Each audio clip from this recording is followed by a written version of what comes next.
사무엘서에 흐르는 피 오늘 7번째로요. 다윗의 법궤 이동 이런 주제로 또 살펴봅니다.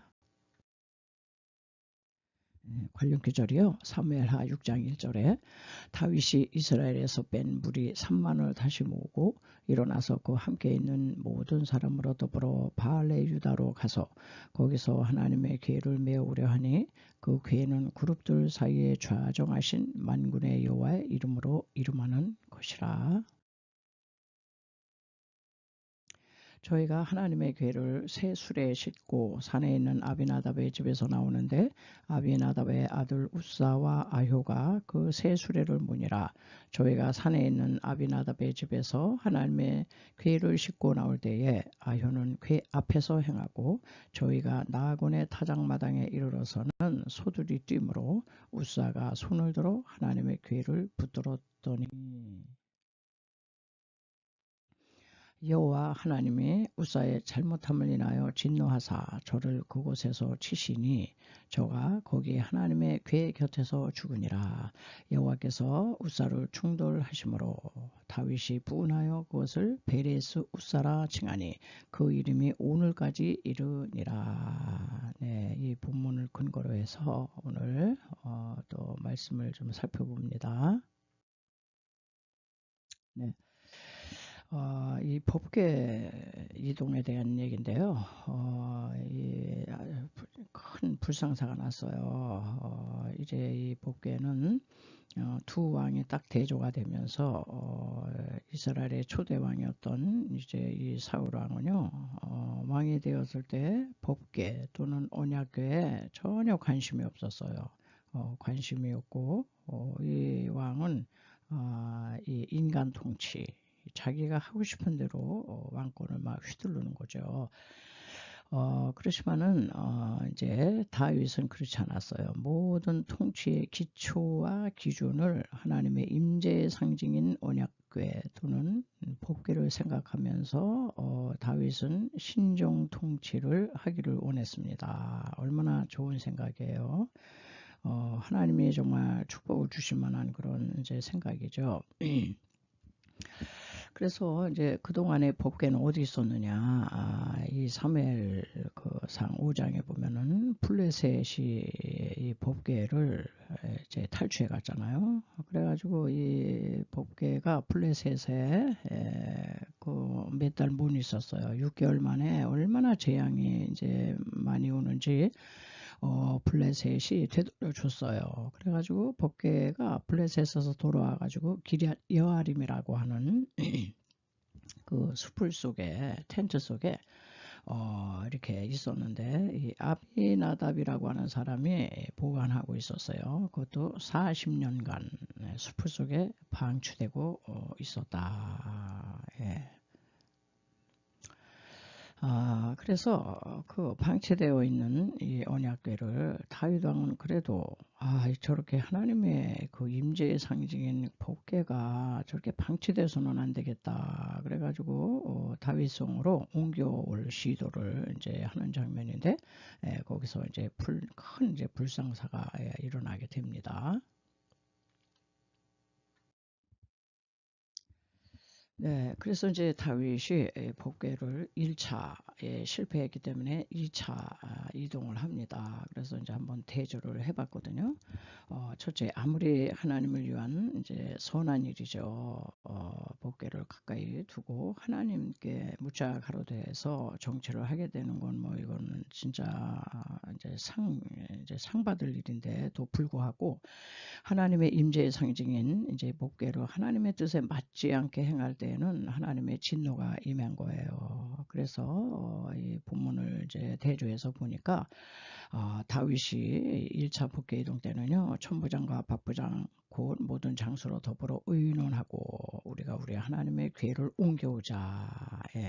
사람과만 의논을 한 거예요. 하나님의 이 법궤를 다시 모셔오는 일에 어떻게 해야 될까를 이거를 몰랐어요.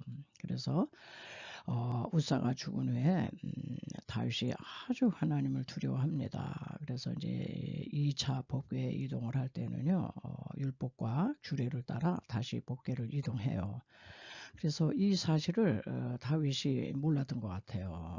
나중에 이 다윗이 이거를 알게 돼요. 가로되 레위 사람 외에 하나님의 귀를 맬 수 없는데, 1차 때는 이 수레에 막 끌고 갔잖아요. 수레에 싣고. 그래서 전에는 너희가 매지 아니하였으므로 우리를 충돌하셨다는 거예요.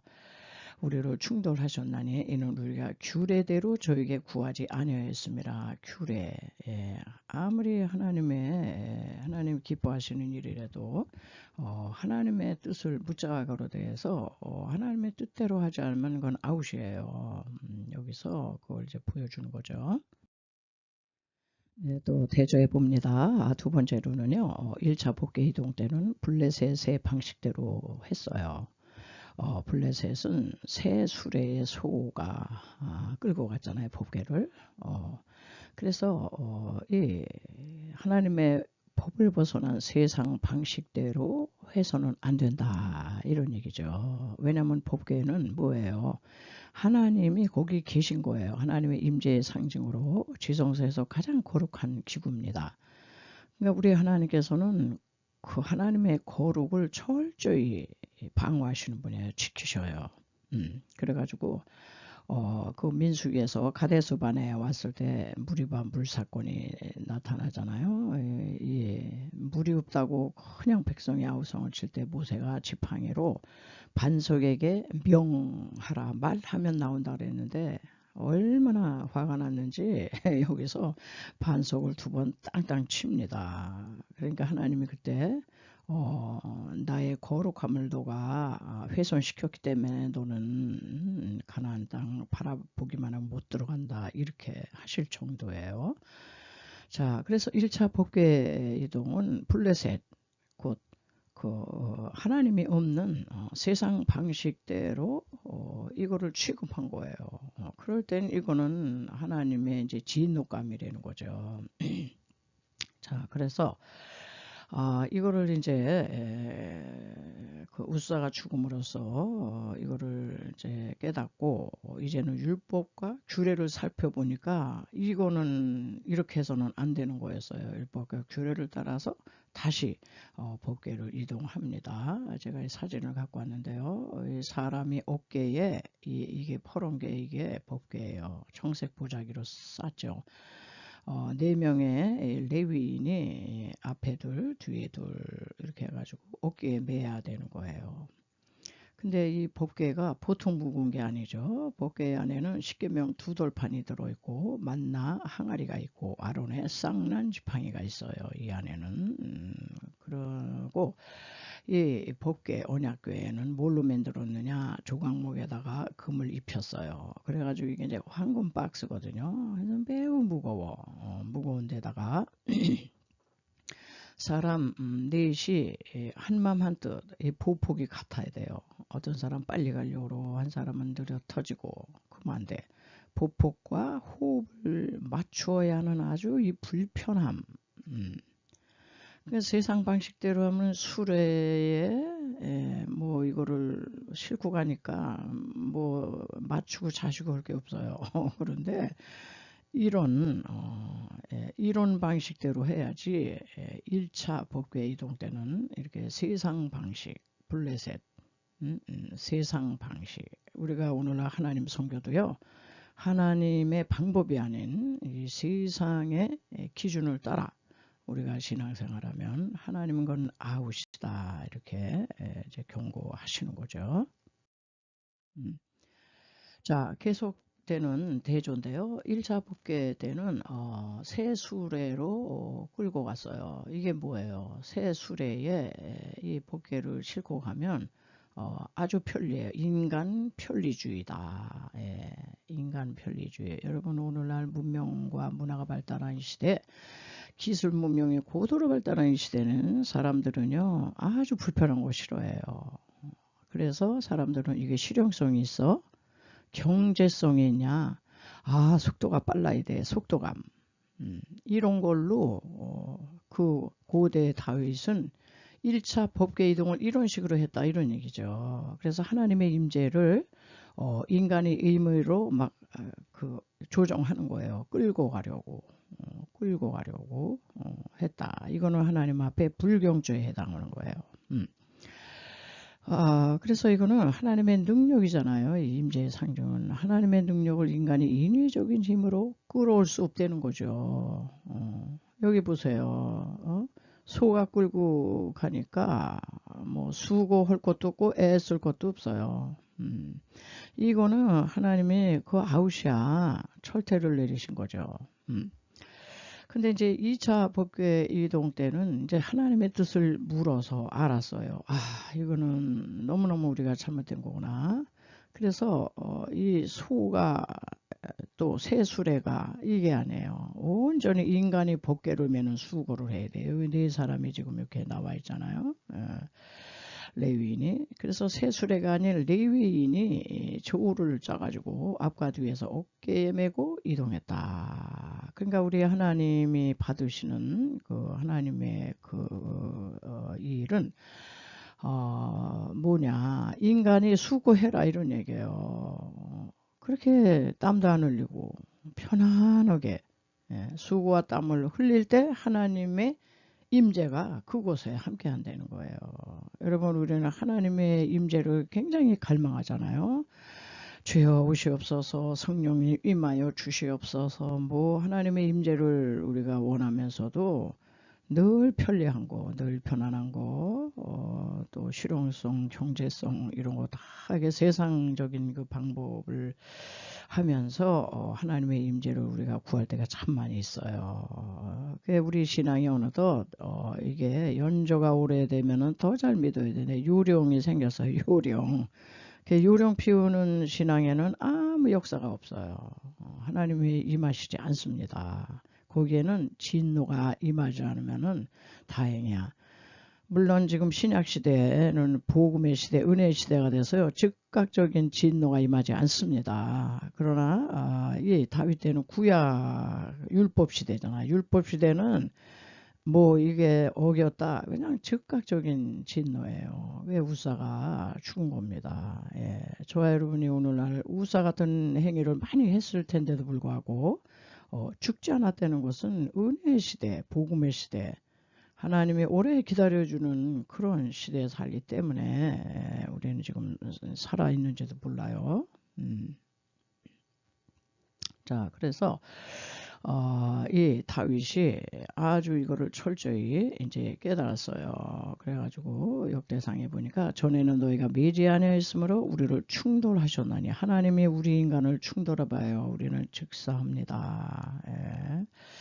자, 이에 다윗과 이스라엘 장로들과 천부장들이 가서 여호와의 언약궤를 즐겁게 맸다는 거예요. 이걸 방법을 알았으니까. 그리고 다윗과 궤를 맨 레위 사람과 노래하는 자와 모두 다 세마파 겉옷을 입혔어요. 세마포는 이게 뭐예요? 아주 정결하고 깨끗한 그런 사람이 입는 거고, 다윗은 배에봇을 입었다. 회개하는 마음으로, 배에봇은요 회개하는 마음으로 다 두렵고 떨림으로 이 궤를 이제는 하나님의 법도로 맸다. 이제 이런 뜻이 이제 함축되어 있는 거죠. 네, 2차 법궤 이동을 십자가를 지신 우리 그리스도와 함께 대조를 좀 하겠어요. 왜냐면 구약 성경에는요 주님이 이렇게 감춰져 있어요.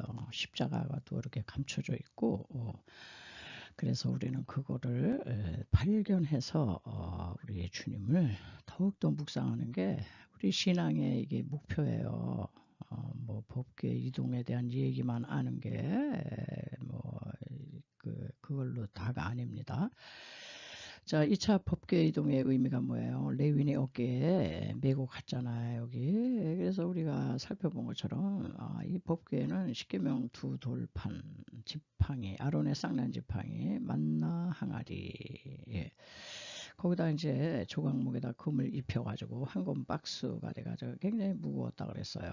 근데 이제 레위인 4명이 얼마나 무거웠는지요. 이 성경을 보면요, 6걸음 가서 멀리 못 가. 6걸음 가서 법궤를 내려놓고 번제와 화목제에 피의 제사를 반드시 드리고 다시 어깨에 메고 또 6걸음 가고 얼마나 느리겠어요. 술에 싣고 그냥 소가 몰고 이 사람은 앉아서 그냥 편안히 그냥 가는 대로 이렇게 가면 되는데 얼마나 느리겠어요. 그래서 걸음 가서 내려놓고 또 번제와 화목제 제사를 드리고 이렇게 했다는 겁니다. 그래서 그 관련 계절이 여호와에게를 맨 사람들이 6걸음을 행하며 다윗이 소와 살진 것으로 제사를 드리고 하나님의 언약궤를 맨 레위 사람들을 도우셨으므로 무리가 숫송아지 7과 수양 7으로 제사를 드렸더라. 예, 피의 제사가 다 거기 있는 거예요. 이것이 이제 신약으로 오면은 우리 그리스도께서 십자가를 어깨에 메고 가신 십자가 사건이에요. 왜냐하면 그리스도는 복궤로 오셨잖아요. 복궤로 오신 그리스도를 상징한다. 두 돌판은 신구약 말씀이 육신이 되어 오셨잖아요. 그리스도입니다. 그리스도. 또 아론의 쌍난 지팡이는 우리의 대제사장 되시는 거죠. 그리고 만나 항아리는 우리에게 영육간에 일용할 양식을 주시고 영의 생명의 양식이 되신 그분이 우리를 위해서 십자가를 어깨에 지시는 수고와 피땀을 흘려 죽으셨다는 얘기죠. 그래서 이 십자가는 무거운 것이에요. 결코 십자가는 가벼운 게 아닙니다. 이 골고다 언덕을 오르시면서 우리 주님은 2번이나 쓰러지셨어요. 그래서 그 길을 비아 돌로로사, 고난의 길, 십자가의 길 이렇게 이제 묘사하고 있거든요. 그래서 결론적으로 우리는 예수를 믿고 하나님의 뭐 일을 한다고 그래도요, 이 십자가와 이게 결부되지 않으면 안 돼요. 십자가에 왜 능력이 있겠어요? 십자가는 강력한 하나님의 임재의 상징이기 때문에 그래요. 그래서 십자가 밑에 나올 때 모든 인생의 모든 저주가 물러가죠. 그래서 우리는 십자가를 바라보고 십자가를 품고 그래서 이 십자가는 수고와 땀과 헌신이고 희생이에요. 오늘날 십자가를 많이 피합니다. 그러나 십자가를 피하는 자는 마지막 날 주님 앞에 설 때 아마 주님이 외면하실 것 같아요. 그래서 저는 부족하지만은 늘 말씀 속에서 십자가를 보려고 그러고 주님의 이 그 피의 희생이 있었기 때문에 정말 우리의 구원이 있구나 이제 이런 생각을 하면서 오늘도 이 말씀을 좀 준비해 봤습니다.